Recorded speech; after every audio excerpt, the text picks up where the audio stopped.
আল্লাহ তাআলা বলেন হাদিসে কুদসিতে, ইয়া ইবাদি ইন্নী হারামতুয যুলমা আলা নাফসি ওয়া জাআলতুহু বাইনাকুম মুহাররামান ফালা তাযালামু।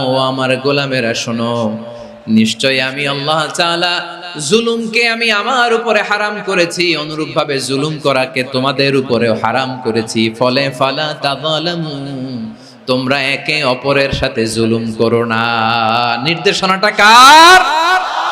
খবরদার, জুলুমের সাথে আমাদের কোনো সম্পর্ক নাই। আল্লাহ তাআলা আদলের আদেশ দিয়েছেন, আদালতের আদেশ দিয়েছেন, সুশাসনের ন্যায় বিচারের আদেশ দিয়েছেন। ইন্নাল্লাহা ইয়ামুরু বিল আদল, আমাদেরকে আদল প্রতিষ্ঠা করতে হবে। জুলুমের সাথে ইসলামের কোনো সম্পর্ক নাই।